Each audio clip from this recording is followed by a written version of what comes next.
Hey guys, this is Luthais, and yes, welcome back. Today I'm going to do the second part of my looting guide, and we're going to be focusing on the airfield area. Right at the moment I'm just throwing away all the loot that I've gathered from my previous episode where I covered the Sultan area. And yes, maybe I'll be just keeping a few of the cool clothing, since you start with clothing, of course.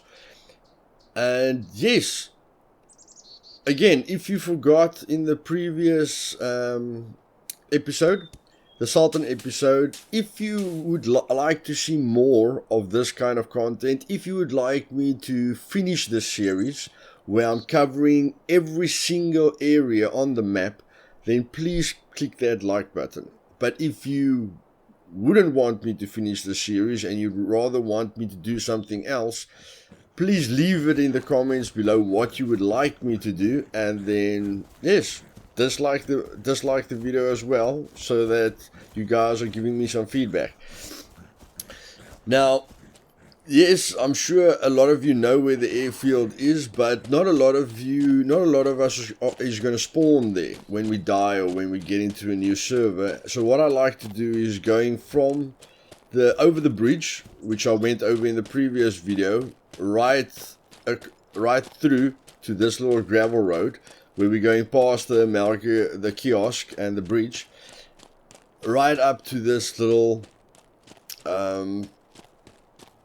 section here, which has been my favorite section for the last two years. And the reason why it's my favorite section is because the loot space that I have really bothers me in the beginning, and I do get times where I don't find a stove pack or a rugged pack, or a duffel bag or whatever. And if you get to one of those unlucky stages where you are struggling to find the specific loot that you're looking for, then of course it's going to be very difficult for you to loot anything, okay, and to gather resources, which is very important. So the reason I like this area is because of all the little tents that you have here with the sleeping bags. And of course you get various loot here as well. You've got the little trailer park house here, which has got spawns for guns. And then you've got the house as well, which can spawn guns as well. But overall it's got the standard loot that areas like these normally have, and this is a great route to get to Rocky Ripple, which is basically just down the street, which I'll be showing you. And then from Rocky Ripple it's quite quick to get to the airfield. So the reason I love this part instead of going to the airfield directly is because when you get to the airfield you might pick up really interesting loot, but it is going to be frustrating if you don't get that backpack, or that fanny pack, or that jacket that will give you the extra space for looting. So this is why this campsite, and then Rocky Ripple, and then the airfield is my favorite route to take. And like I've showed you in my bases, favorite place for bases, that base there looks very nice there on the beach. So yes, you can still see there is a threat on low pop servers. People are still building bases in various locations, so you can pick up action. And the one thing that I did notice here when I went into Rocky Ripple is that somebody already looted the area. You will see just by that is just the camping site, guys. Just the camping site and one or two houses on the way. Okay? So, yes, like I said, really like the route. And then Rocky Ripple has got a bunch of these houses, which of course here is a gun spawn, You can get ammo inside there. You can get secret locations here for ammo and guns. Here you can get food and medicine, like in the fridge. And on these racks you can get scopes and guns and ammunition and various different items.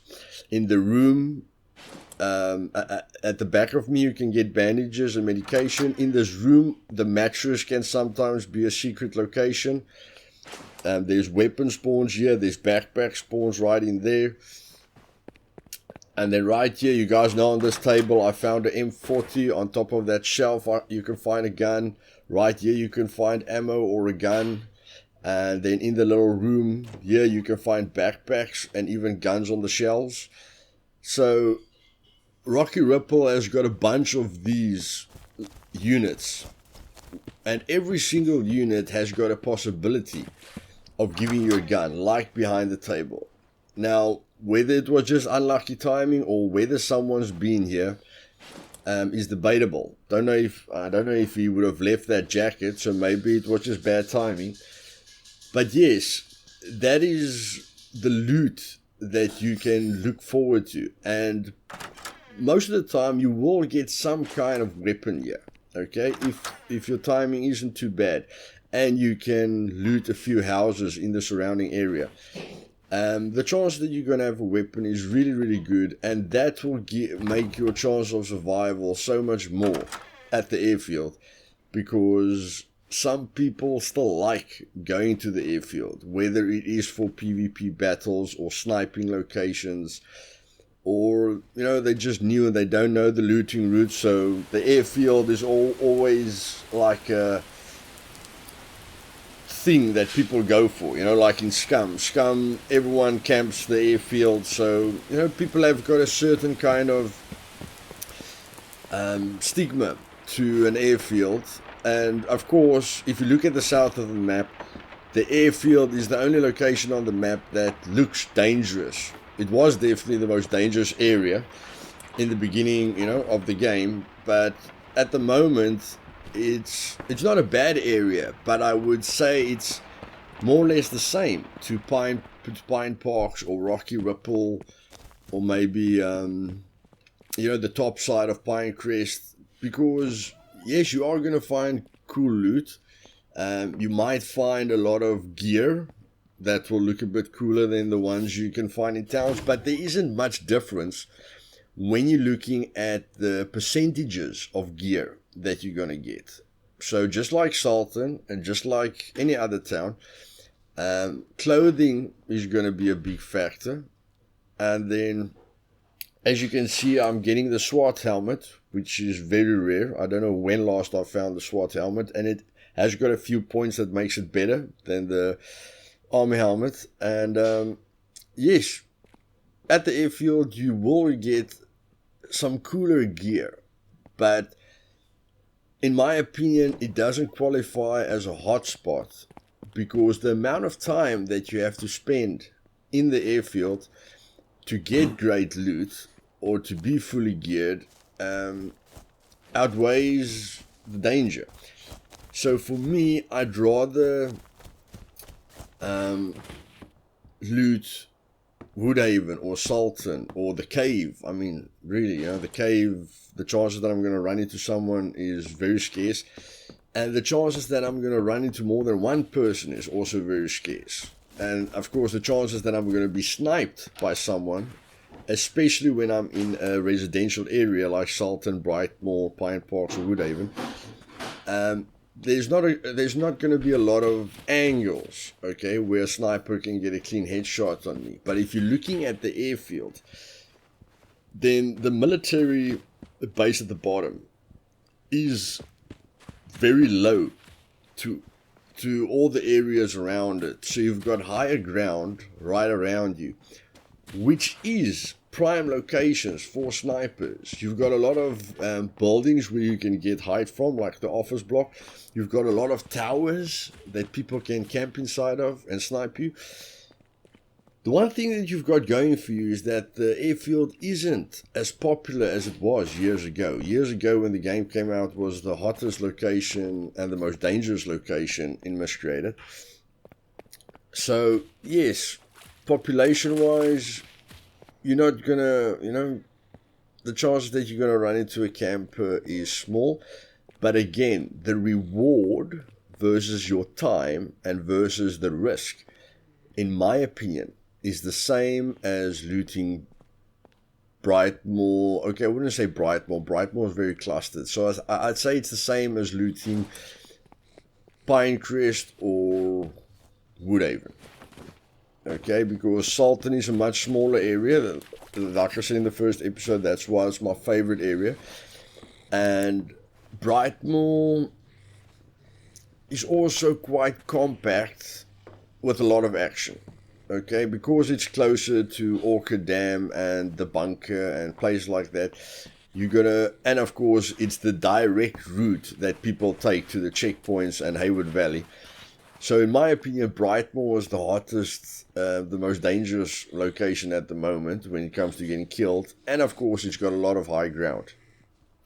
But when you're looking at Pinecrest and Woodhaven, then there isn't really much higher ground except for one hill. Okay, so at Woodhaven you've got the one mountain or hill, whatever you want to call it, and by Salton you've got the hill going up to the gas station. Okay, that's only one side that people can snipe you from. So when you're getting sniped and you don't know, where the person's coming from, then you've only got certain locations to look at. But like I said, I'm going to be covering everything, so all we're basically looking at here is the kind of loot that we can expect in the airfield. And I'm going to try and make sure that the doors, it's going to be very difficult because the doors stay open for a whole server reset. But I'm going to try and focus so that all the loot respawns. Okay, maybe just clear the area and wait a while or log out or whatever. I'm gonna try and make sure, guys, that all the loot spawns are refreshed. And then, yeah, the main focus for me is to show you guys on average, okay, what you can expect to get here. In the large areas like a whole town, I'll only be doing one run because it's very difficult for you to get unlucky when you've got such a large area to cover. But like with the Salton Cave, I did I think I did 2 or 3 runs to just show you guys what kind of loot can spawn in there, because in such a small area, it all depends on timing. How many of the spawn locations had loot there, or whatever the case may be. And so all the small areas that I'm going to be doing, where I can cover everything, or you can cover the whole area in a very, very short space of time, there I'll be doing 2 or 3 runs so that you know exactly what kind of loot can spawn there. And giving you guys, showing you guys exactly what area holds what loot exactly. And what that will show you is, point 1, how large the map is, because I think a lot of you guys have got rituals, just like me. You've got a certain place where you like to spawn, and I think the experienced players tend to run to the north really, really quickly. Like in most cases, I feel the experienced guys are just checkpoints, Hayward, dam, bunkers. They've got their route and they stick to that route. Maybe they love Orchid Dam, they always go to Orchid Dam, and from Orchid Dam they always go to the checkpoints, or they like to stay in Brightmoor. They've got their rituals. Like I'm showing you guys here, I'm just building up a lot of guides. So through my series I will be picking up a lot of guides, and then I'll be giving it away to you guys, okay, that are struggling finding guides. And yes, at the end of my series, in the comments, you can just tell me which guides you really need, and yes, I'll be giving the guides away. If I have it, then I'll just, at the end of the series, guys, I don't want to meet up with various people, after each and every video. So at the end of the series, I'll go through all my comments, see who wanted guides, and meet up with you guys one for one, to give you the guides. Maybe you found the guide already in that time, which will be great, so I can give the guide to someone else that needs it. But yes, I will be building up guides for you guys and help you guys out a bit, because I know it's a bit frustrating. If you're looking for that specific guide, I know not everyone's Steam accounts are activated for you to trade items, and yes, just a nice little bonus there for you guys that's struggling with guides. So the one thing I've learned about the Airfield is that it might not have the guns or the loot, the hot loot spawns that I'm used to, but it is a very interesting area. And of course, you've got the kiosk, which you can almost get everywhere, but I really like the loot that you get. Yes, I can get more or less the same loot much quicker in the hotspots, but one thing I'm realizing while I'm doing this guide is how much Miscreated has got to offer.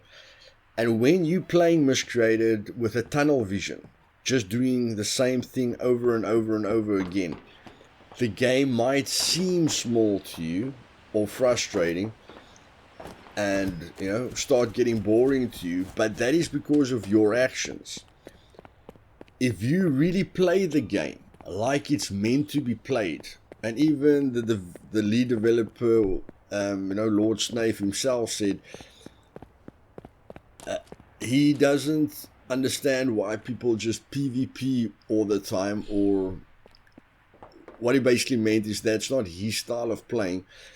And I'm sure that wasn't his main goal, when he created the game, is just to have a flat out PvP interaction. The survival aspect of a game is for you to survive. Like you see here, a mattress, hidden area, getting a blue laser sight. Okay, don't forget those hidden areas. Look everywhere, guys.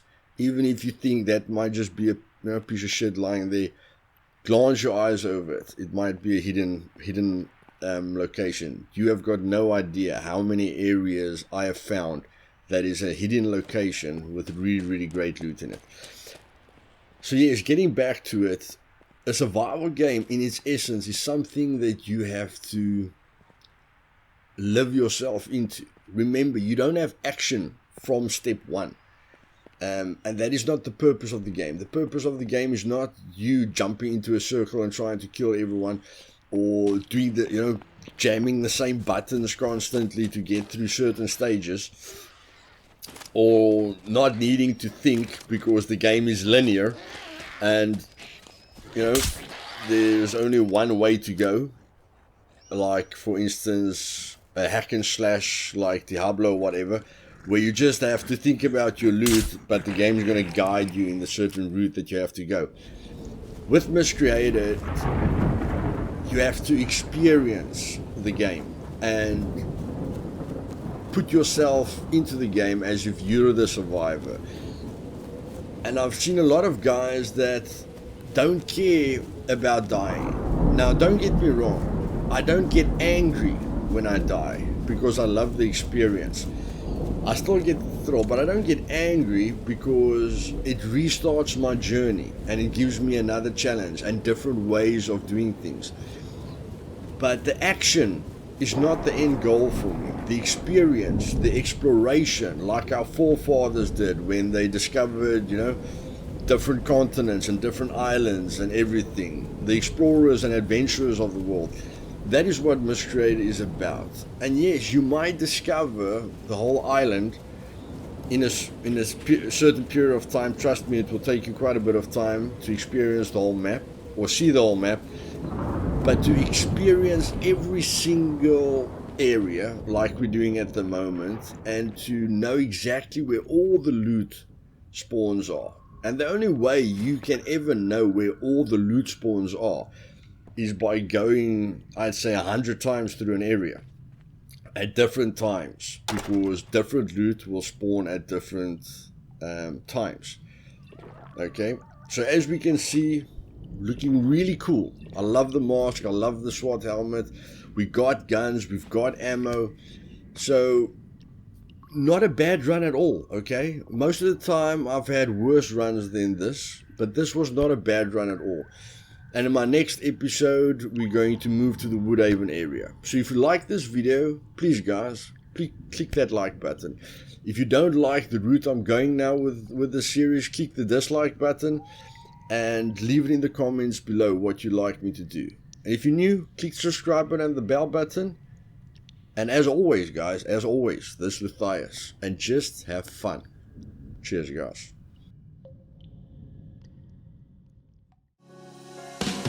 Underneath the rows of trees, I will see you where the ocean meets the sky.